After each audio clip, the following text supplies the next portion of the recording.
A three-part painting featuring 5 of Christ's miracles has been valued at £3.5 million. It became known as the Master of the Sherborne Almshouse Triptych, and it has been kept at a Dorset almshouse for the last 6 centuries. The painting was analysed by experts who concluded that it is the only surviving work of an unknown painter who was active in Brussels in the late 15th century. It will be auctioned this coming week, and money from the sale will help to improve the quality of accommodation offered by the St John's Almshouse charity. Steve Harris has this report. St John's Almshouse, here in the shadow of Sherborne Abbey, has been extraordinarily lucky. They've been providing homes for the poor and feeble for almost 6 centuries, but they've just found out their most treasured painting could be worth as much as £3.5 million. So here we've got a nice ancient door on the outside, and then with modern practicalities, it's still quite an ancient door, but it's a fire door on the inside, and brings us into the chapel, which is original part of the almshouse. So my name's Mike Burks, and I'm currently the submaster of the Almshouse of St John in Sherborne. So on the left-hand side panel, we have the Christ casting out the devil. You can see the devil coming out of this poor fellow's mouth there. And then on the main central panel, that's the rising of Lazarus. It's not the triptych that currently sits on the altar here in Sherborne.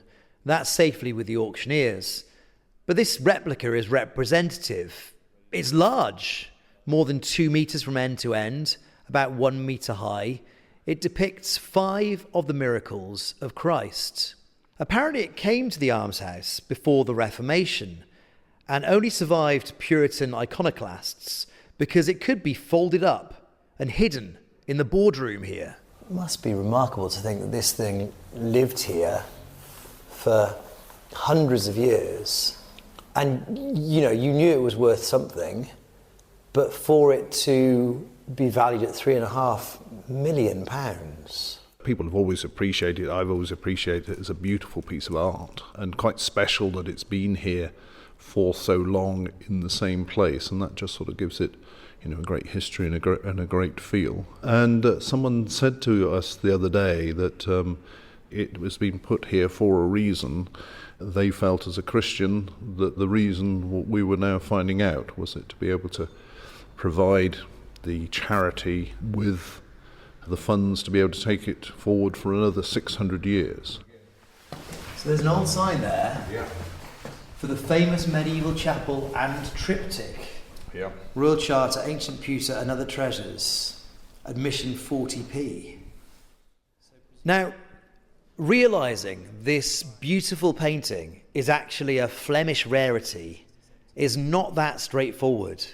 8 world-renowned experts analysed this using methods including infrared reflectography and something called dendrochronology, as Alex Bell from Sotheby's Old Masters Paintings Department explains. It would have been a valuable item when it was made. Obviously the function was rather different. It was something that was intended to sort of demonstrate, in this case, the power of Christ in terms of healing and raising from the dead. Being able to demonstrate that it is a picture that dates from the late 15th century is important, and there are a number of ways you can do that, one of which is called dendrochronology, where it's basically the science of counting tree rings, because this painting is made up of a series of panels. They all are made out of oak.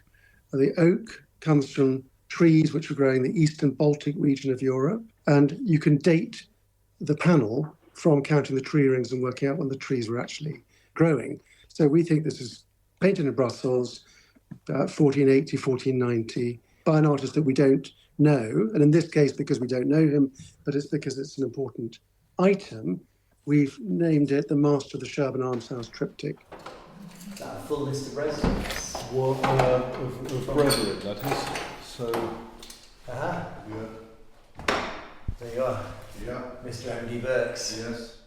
Mike Burks is quite sanguine about letting this painting go.